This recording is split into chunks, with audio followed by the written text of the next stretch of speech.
Alkana itu termasuk salah satu jenis dari si rantai hidrokarbon, karena ada alkana, alkena, alkuna. Dan ini tuh dibedain dari jumlah ikatan rangkapnya. Kalau alkana nggak punya ikatan rangkap, kalau alkena punya ikatan rangkapnya 2, kalau alkuna ikatan rangkapnya 3. Jadi kalau misalnya alkana itu jenuh, kenapa? Karena dia misalnya ini kan CH3 di ujungnya, CH3 di ujung, dia tuh udah ngikat jumlah H maksimum yang bisa diikat. Jadi kalau misalnya dia mau CH3, dia mau ngikat H lagi nih, nggak bisa. Kenapa? Karena dia nanti kepaksa buat mutusin ikatan antara C yang di sini sama C yang di sini. Jadi makanya dibilang jenuh. Nah, kalau alkena alkuna atau dibilang tidak jenuh, karena kalau misalnya C yang di sini sama C yang di sini nih mau ngikat hidrogen lagi nih, masih bisa. Kenapa? Karena mereka bisa mutusin salah satu ikatan rangkapnya, dan nanti ikatan antar karbonnya bakal tetap masih ada. Ikatan antar karbonnya bakalan masih ada, nantinya nggak bakal terputus. Jadi makanya dibilang tidak jenuh. Nah, sini kita bakal masuk ke interaksi molekul ya. Kalau ini aku anggap udah jelas lah ya. Kalau interaksi antar molekul tuh ada ion-ion, ion dipol, ikatan hidrogen, dipol-dipol, sama gaya London. Nah, ion itu ikatan antara kation sama anion, kation yang positif, anion yang negatif gitu-gitu. Ion dipol, dipolnya di mana si ujung positif ada di molekul ini ada ujung positif, ada ujung negatifnya. Jadi nanti kayak misalnya yang ujung negatifnya berikatan sama kation, ujung positifnya berikatan sama anion, misalnya gitu. Kalau ikatan hidrogen tuh ikatan H sama O, H sama F. Kalau dipol itu ikatan misalnya ujung yang positif dari molekul ini berikatan sama ujung negatif dari molekul ini gitu. Kalau London, dia itu merupakan dipol sesaat.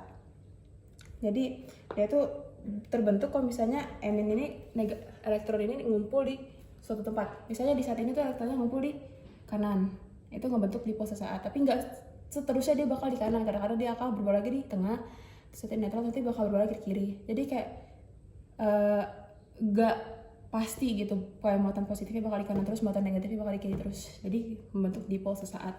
Nah, dari sini interaksi atau ikatan yang paling kuat tuh dari tandem ke ion. Jadi yang paling kuat tuh interaksi antara ion-ion, yang paling lemah itu interaksi London. Semakin kuat interaksi antar molekul, titik didihnya bakal semakin tinggi. Kenapa? Intinya kalau misalnya kita kan suka mata sesuatu kan buat mendenaturasi atau memutus suatu ikatan gitu kan. Nah, kalau ikatannya makin kuat berarti makin susah dong diputusinnya. Berarti dia perlu suhu yang lebih tinggi. Jadi titik didihnya bakal lebih naik akan meningkat.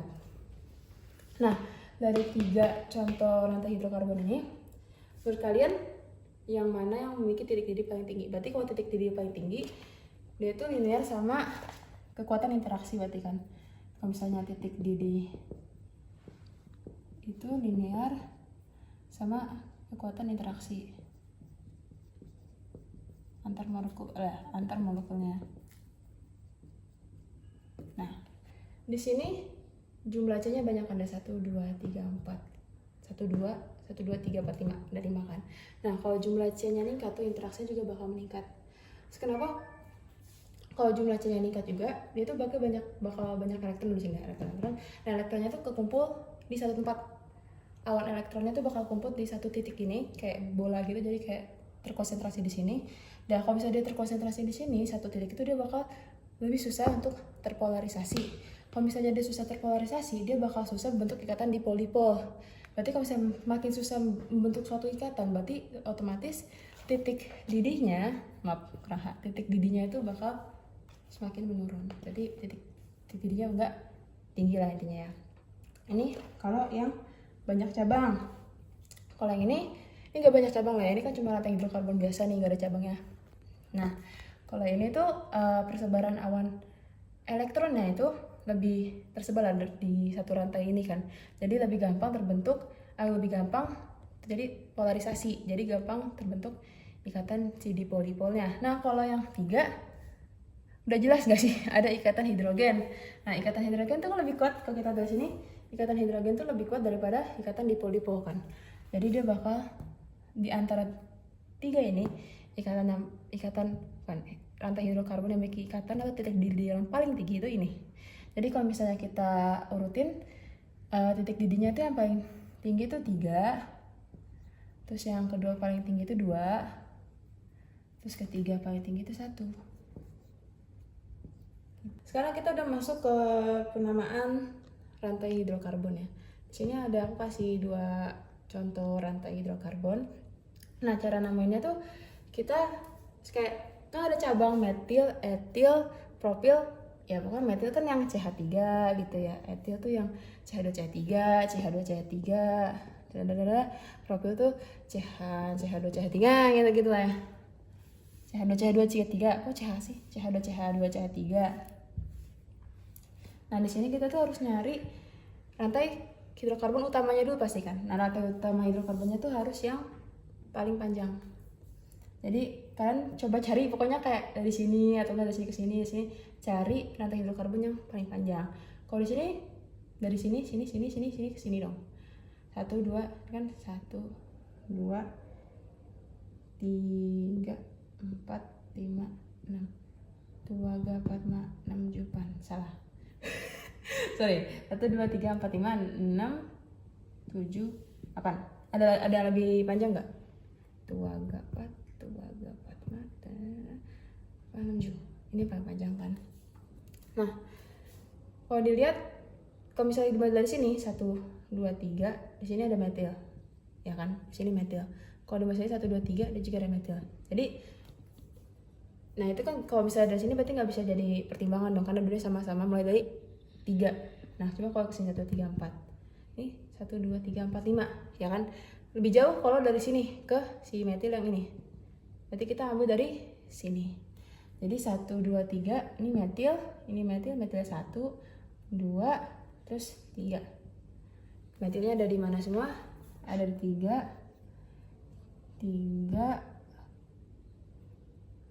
4 6.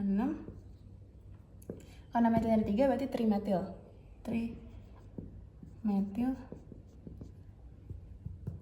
oktana.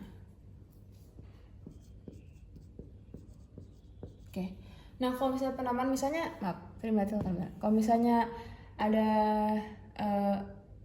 propil nih atau misalnya butil. Ini tetap yang dipakai tuh jadi konsiderasinya tuh M-nya. Jadi trinya itu cuma buat ngasih tahu dia tuh ada berapa metil. Tapi kalau misalnya nanti pas penataan namanya tetap sesuai alfabet kan pasti kan, sesuai alfabet ABCD. T-nya itu nggak dihitung. Jadi yang dikonsiderasi itu si metil, propil, butil, itunya. Jadi 3D-nya nggak dipakai. Oke, lanjut ke yang ini. Coba kita hitung 1 2 3 4 5 6 7 2 3 4 5 6 7. Sama aja berarti kan. Ini ke sini 7, ini ke sini 7. Berarti sekarang tinggal ngekonsiderasi dari mana biar si cabang metil atau etilnya itu paling dekat, paling kecil lah nomornya. Coba kalau di sini 1, etilnya di 2. Metilnya di 2. Terus ini metilnya di 3. 2 gapat ma. Saya sih 2 gapat sini. 2 gapat ma. 5. 5-nya ada etil. 5-nya ada etil. Kalau misalnya ke bawah sini 2 gapat ma 6 7. 5-nya juga ada etil. Berarti sama aja sih. Jadi kalau misalnya mau ke sini atau ke sini juga dia bakal ada metilnya, bakal ada di posisi sama, etilnya juga bakal ada di posisi yang sama. Nah, kalau dari belakang gimana? 2 ga ada di 3 etilnya. Terus metilnya di 5 6. Gede-gede dong angkanya. Berarti kalau dari belakang ya berarti jangan kita ambil dari belakang lah, kita ambil dari depan, tapi terserah mau ke bawah atau mau ke samping juga bisa. Tapi sini kita bakal ambil yang ke bawah. Jadi 1 2 3 4 5 6 7 nih. Nah, cabangnya ada di berapa? Cabangnya ada di 2, 3 sama di 5. Nah, kalau metil sama etil tuh secara alfabetik duluan kan. Berarti kita taruh 5 etil dulu. 5 etil terus 2 3 karena metilnya di 2 sama 3, 2 3 di metil. Terus rangkai utamanya ada 7C. Jadi di metil heptana. gitu. Selanjutnya masuk ke sikloalkana. Dia itu sama kayak alkana rantai hidrokarbon juga, tapi ya dia nggak bentuk siklik aja, dia muter, jadi kayak nggak ada ujungnya intinya gitu. Nah sebelum aku masuk, aku mau perkenalan ke alkil-alkil lagi nih. Tadi kan ada metil, propil, butil, etil. Nah kayak biasanya metil, propil gitu. Nah ini ada isopropil. Isopropil tuh dia ngikat sama si CH3 dekat sama si rantai hidrokarbon utamanya ini tadi nih. Nah, sini ada butil biasa, ada sek-butil. Dia tuh ikatan sama si CH3 yang dekat sama si paling dekat sama rantai hidrokarbon utamanya nih. Kenapa dibilang sekunder butil? Karena awalnya itu pasti ini CH2 dong, ya kan? Awalnya di CH2. CH2 itu sini CH2 dia tuh C sekunder, CH3 dia C primer, CH dia C tersier, sama juga nih H primer, H sekunder, H tersier. Gitu. Jadi karena dia berikatan sama CH2 tadi awalnya, sini dia sek butil. Sini juga dia jadinya kalau di kiri dia sama sek butil, kalau misalnya dia di tengah-tengah sini dia jadi isobutil. Jadi kalau misalnya dia berikatan sama yang deket rantai utama itu sekunder butil, kalau misalnya dia ikatan sama yang di tengah itu isobutil. Kak, kalau misalnya di ujung sini itu apa? Itu butil biasa. Cuma ya bengkok aja gitu. Jadi kalau di sini tuh dia bukan sek, bukan iso, ya biasa aja butil. Tapi cuma ya bengkok aja ke bawah gitu. Terus kalau misalnya kayak gini tuh dia third butil. Karena dia awalnya kan CH kan, C tersier. CH.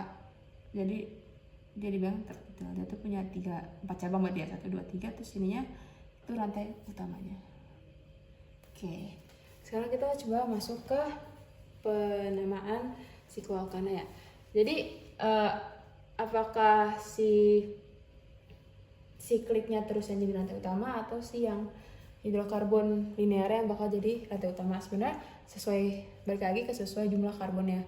Kalau jumlah karbon di sikliknya lebih banyak daripada rantai hidrokarbon linearnya, ya berarti si sikliknya yang jadi rantai utamanya. Terus kebalikannya juga begitu. Nah sini ada 2 contoh, sebenarnya udah kelihatan sih. Di sini yang sikliknya lebih panjang, ini yang sikliknya lebih pendek. Sini kan ada 1, 2, 3, 4, 5, ya kan? Sini 1, 2, 3, 4, 5, sedangkan ini cuma 1, ya kan? Jadi sama seperti biasa, kita namainnya dari yang nomor buat cabangnya tuh paling rendah. Di sini kan cabangnya si metil kan, si metil.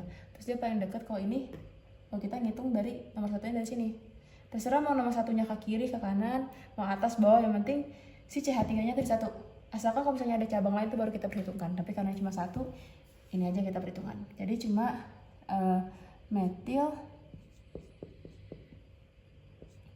siklo. Nah sebenarnya tuh aku tuh biasanya pakainya C ya, karena yang dihitung buat alphabetical ordernya tuh C nya.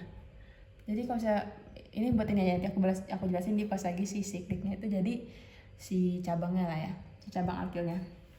Nah si metil siklo 5 berarti siklopentana lah ya.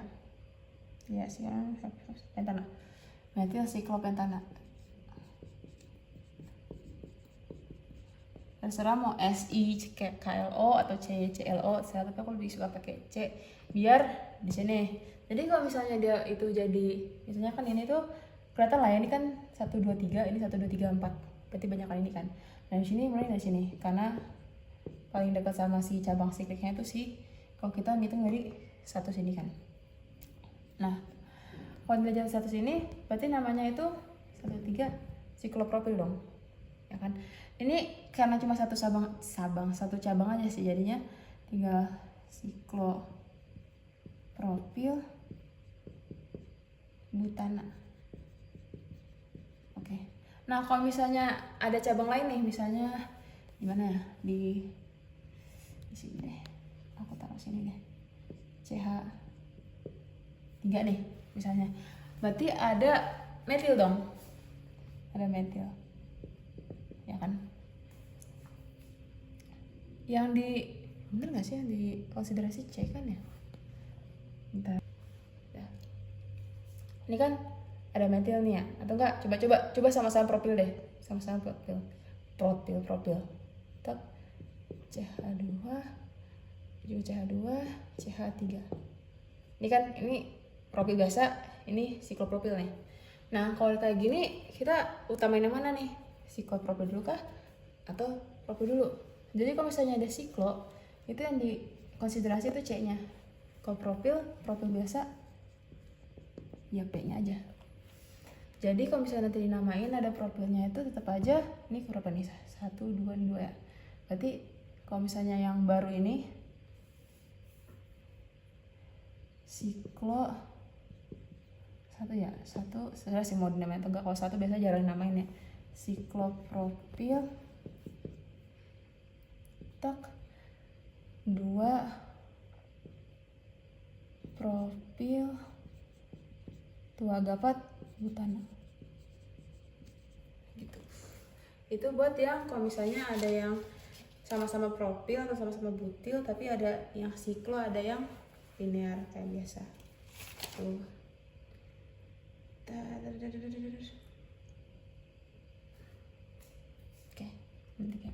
Oke, sekarang aku udah lanjutan lagi. Di sini ada, sebenarnya ini gampang sih seharusnya karena cuma mau kalian mau ngambil dari sini ke sana atau dari sini ke sana itu dia bakal sama aja posisi metilnya. Jadi kita ambilnya dari sini 1, 2, 3, 4, 5, 6. Nah, di sini 1 sama 4 dong ya. 1, sorry, agak nih 1, 4 di metil berapa nih? Udah 5, 6. Sikloheksana. Itu. Terus sini ada agak susah nih, ini bromo ya, bromo R, ini metil, ini apa? Ini tuh tert butil. Oke, di sini ada tert butil sama kayak ini, cuma itu disingkatin aja di CCH3, CH3. Kita CCH3 dalam kurung 3 tuh dia ada cabang CH3. Nah, sini ada bromo, metil sama tert butil. Kalau tert butil kan tetap aja yang dikonsiderasi B-nya ya. Beda sama siklo. Tadi tertnya nggak dikonsiderasi. Nah, coba kita bikin namanya. Berarti kita harus kita harus namain. Kita harus nomorin si rantai karbon utamanya, berarti yang siklik kan, karena ini kan kelihatan lah ini yang lebih panjang ya. Oke. Nah, kita tuh antara mau ngambil pertamanya di sini, atau di sini.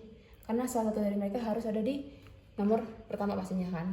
Nah, coba kalau misalnya kita dari sini nih, 1, 2, 3, 4.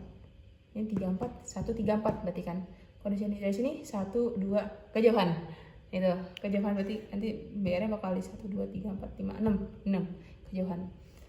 Terus kalau misalnya dia dari sini nih, dari sini ke sini sama aja ya, dia nanti bakal jauh banget, malah BR jadi sama-sama ini jauh. Terus kalau misalnya kita ambil dari sini, coba di sini ke lawan arah jarum jam 1, 2, 3, 4. Jadi 1, 2, 4. Terus kenapa nggak dari sini tadi? Karena ini 1, 2, 3, 4. Jadi ada 2 cabang yang posisinya jauh. Nah kan kalau dari sini cuma ada 1 cabang yang posisinya jauh. Jadi kita ambil yang 1 cabang posisinya jauh. Oke, kalau dari sini kan cabangnya yang jauh kan ada 2. Tapi kalau di sini cabangnya jauh cuma 1. Jadi kita ambil dari sini penomorannya. 3, 4, 5, 6, 7. Oke. Di sini tert butil, metil, bromo.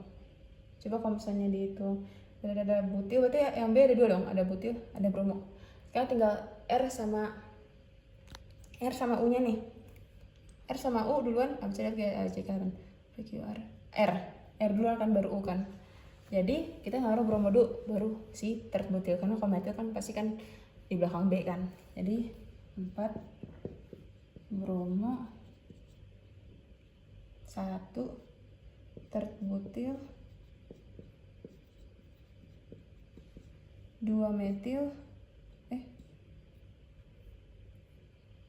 2 metil step dulu 2 metil lanjut bawah sikloheptana. Kemudian ada 7.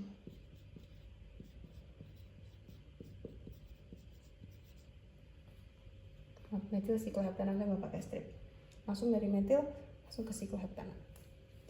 Udah, itu buat penamaan sikloalkana.